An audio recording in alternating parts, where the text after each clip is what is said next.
Very good morning to one all present here. Myself Raja S, working as Assistant Professor, EC Department, SNS College of Technology, an autonomous institution Coimbatore. In this YouTube video, I am going to discuss about 23 ECET 212 Linear Control System subject under the topic Elements of Control System. So system means it should bounded with one input with one output. And why we need control system? Now we are going to see. So the introduction to control system.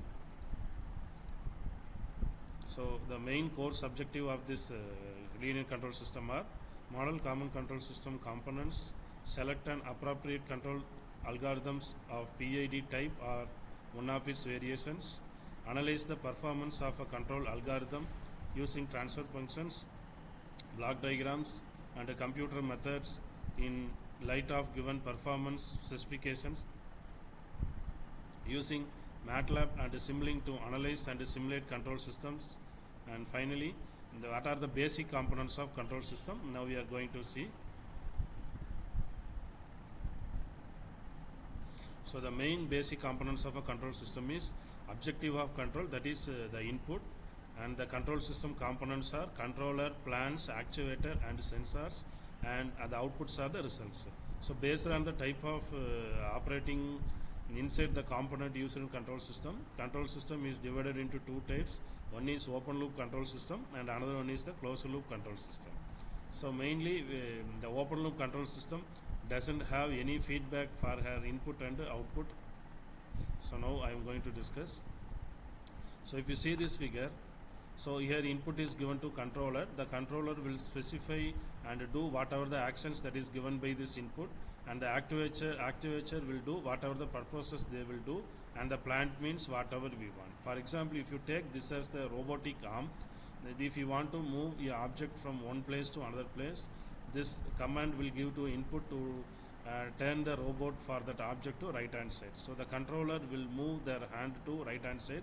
Actuator first lift this object from one position to another position, and the output is moving from the object from one position to another position.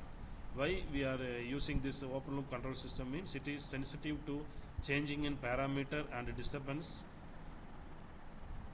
And now the second diagram will show a detailed explanation of how a open loop control system is look like and how it is different in closed loop control system. So in previous part, the input is given to controller output is given to actuator output is given to plant. So based on this plant, the sensored output is activated. That is, our aim is to shift the object from one position to another position, that is by the use of sensor, then finally the output.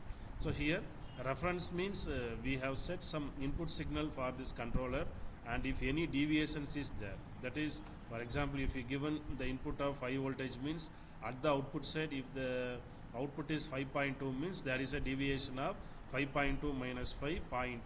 So this may be called as the error.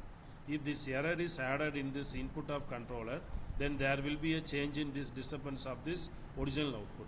For example, if the object is moved to plant 1 at the degree of 30, but due to some error is occurred here, if it is moved to 32 means not in plant 1, it may be shifted to plant 2 or plant 3. So because of this small error will cause the entire system in a malfunction. So our aim is to minimize as much as possible as the output much is equal to the input signal. So our aim is to convert this errored output into positive input. So that is for the next input. So we go for closed loop system. So this closed loop system is mainly used the feedback system. So here some output part is attached to the input part. This is called the feedback of this original input signal. So here I already told error signal is the difference between the sensing signal and the reference signal, or reference signal minus sensing signal. That is the difference between output to the input or input to the output. Whatever this ratio will come, that is called the error signal. So here I am taking example of control system applications in motor area. For example, in washing machine, if you are set the timer for 30 seconds means the timer, the washing machine will rotate. Once the timer will gets to 0, the machine will switch off, and the stepper motor is running based on the timer that is set by the washing machine. and if you take this ideal speed control, depend upon the accelerator giving, the car will run based on the